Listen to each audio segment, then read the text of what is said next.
Everyone, welcome back to करविस mechanical study hub. आज हम पढ़ने वाले हैं व्हीलिंग ऑफ शाफ्ट, जो थ्योरी ऑफ मशीन्स का एक बहुत ही इम्पोर्टेंट टॉपिक है, specially for APSC assistant engineer, junior engineer, BTech और डिप्लोमा मैकेनिकल स्टूडेंट्स के लिए। चलिए स्टार्ट करते हैं। सबसे पहले समझते हैं बेसिक आइडिया।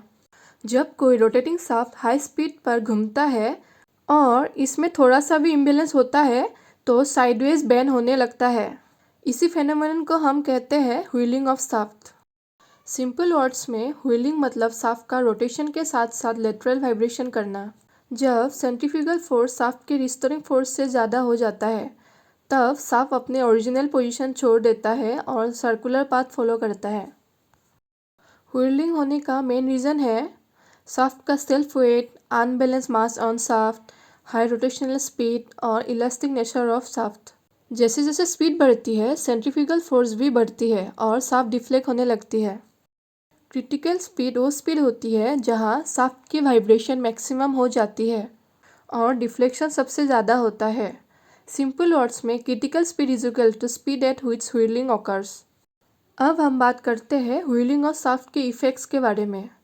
जब शाफ्ट क्रिटिकल स्पीड के पास ऑपरेट करती है तो व्हीलिंग की वजह से मशीन पर काफ़ी नेगेटिव इफेक्ट्स पड़ते हैं। पहला इफेक्ट है excessive vibration and noise. Wheeling के टाइम शाफ्ट वायलेंटली वाइब्रेट करती है, इससे मशीन में बहुत ज़्यादा वाइब्रेशन और नॉइस प्रोड्यूस होता है जो ऑपरेशन के लिए अनसेफ होता है और सराउंडिंग्स में डिस्टर्बेंस क्रिएट करता है। नेक्स्ट इफेक्ट है बियरिंग फेलियर। एक्सेसिव वाइब्रेशन का डायरेक्ट इफेक्ट बियरिंग्स पर पड़ता है। बियरिंग पर एक्स्ट्रा लोड आता है जिसकी वजह से बियरिंग फेलियर हो सकता है। इससे मेंटेनेंस कॉस्ट भी इंक्रीज हो जाती है। नेक्स्ट इफेक्ट है शाफ्ट डैमेज और ब्रेकेज। कॉन्टिन्यूस वाइब्रेशन के कारण शाफ्ट और हाई बेंडिंग स्ट्रेस डेवलप होता है। अगर व्हीलिंग कंट्रोल ना किया जाए तो शाफ्ट डैमेज या इवन ब्रेक भी हो सकती है। ये कंडीशन मशीनरी के लिए बहुत ही डेंजरस होती है। नेक्स्ट इफेक्ट है रिड्यूस मशीन लाइफ। व्हीलिंग की वजह से शाफ्ट, बियरिंग और अदर कंपोनेंट्स पर कंटिन्यूस स्ट्रेस आता है। इससे ओवरऑल मशीन की लाइफ रिड्यूस हो जाती है और फ्रीक्वेंट रिपेयर और रिप्लेसमेंट की ज़रूरत पड़ती है। इसीलिए प्रैक्टिकल एप्लीकेशन में शाफ्ट को हमेशा क्रिटिकल स्पीड से दूर ऑपरेट किया जाता है ताकि व्हीलिंग के हार्मफुल इफेक्ट को अवॉइड किया जा सके। व्हीलिंग को प्रिवेंट करने का कुछ इफेक्टिव मेथड्स हैं, जैसे प्रॉपर डायनेमिक बैलेंसिंग करके, शाफ्ट डायमीटर इंक्रीज करके, शाफ्ट लेंथ कम करके या स्टिफनेस बढ़ा के हम लोग व्हीलिंग को रिड्यूस कर सकते हैं। अब कुछ इंपॉर्टेंट एमसीक्यूज के बारे में डिस्कस करते हैं।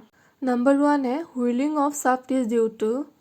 करेक्ट आंसर होगा option B, lateral vibration. Whirling तब होती है जब शाफ्ट साइडवेज वाइब्रेट करता है, इसीलिए व्हीलिंग का डायरेक्ट रिलेशन लेटरल वाइब्रेशन से होता है। नेक्स्ट क्वेश्चन है critical speed is the speed at which. इसका करेक्ट आंसर होगा ऑप्शन सी। क्रिटिकल स्पीड पर शाफ्ट की वाइब्रेशन एम्पलीट्यूड मैक्सिमम हो जाती है, जो बहुत डेंजरस कंडीशन होती है। नेक्स्ट क्वेश्चन है main cause of wheeling is. इसका करेक्ट आंसर होगा ऑप्शन बी, अनबैलेंस मास। अनबैलेंस मास सेंट्रीफ्यूगल फोर्स जनरेट करता है जो शाफ्ट को बेंड कर देता है और व्हीलिंग स्टार्ट हो जाती है। नेक्स्ट क्वेश्चन है eight critical speed shaft deflection is. इसका करेक्ट आंसर होगा option D, maximum. Critical speed पर शाफ्ट सबसे ज़्यादा बेंड करता है, इसीलिए डिफ्लेक्शन मैक्सिमम होती है। नेक्स्ट क्वेश्चन है व्हीलिंग मेनली अफेक्ट्स। इसका करेक्ट आंसर होगा ऑप्शन बी, शाफ्ट। व्हीलिंग एक शाफ्ट रिलेटेड फेनोमेनन है, दूसरे कंपोनेंट्स डायरेक्टली इन्वॉल्व नहीं होते। नेक्स्ट क्वेश्चन है whirling can be reduce by. इसका करेक्ट आंसर होगा option C, proper balancing. Proper balancing से सेंट्रीफ्यूगल फोर्स कम होता है और व्हीलिंग कंट्रोल में आती है। अब नेक्स्ट क्वेश्चन है व्हीलिंग इज डेंजरस इन। इसका करेक्ट आंसर होगा option C, high speed rotating shaft. High speed पर सेंट्रीफ्यूगल फोर्स ज़्यादा होता है, इसीलिए व्हीलिंग ज़्यादा डेंजरस होती है। अब नेक्स्ट क्वेश्चन है operating speed of shaft should be. इसका करेक्ट आंसर होगा option C, away from critical speed. अब नेक्स्ट क्वेश्चन है व्हीलिंग लीड्स टू। इसका करेक्ट आंसर होगा option B. Excessive vibration bearings को डैमेज करती है जिससे मशीन फेलियर हो सकता है। अब नेक्स्ट क्वेश्चन है whirling of shaft is studied under. इसका करेक्ट आंसर होगा theory of machines. Whirling rotating machinery dynamics का पार्ट है जो थ्योरी ऑफ मशीन्स में कवर होता है। अगर वीडियो हेल्पफुल लगा हो तो लाइक शेयर और सब्सक्राइब करना मत भूलिएगा करबिस मैकेनिकल स्टडी हब को। Thank you for watching. तो मिलते हैं नेक्स्ट वीडियो में।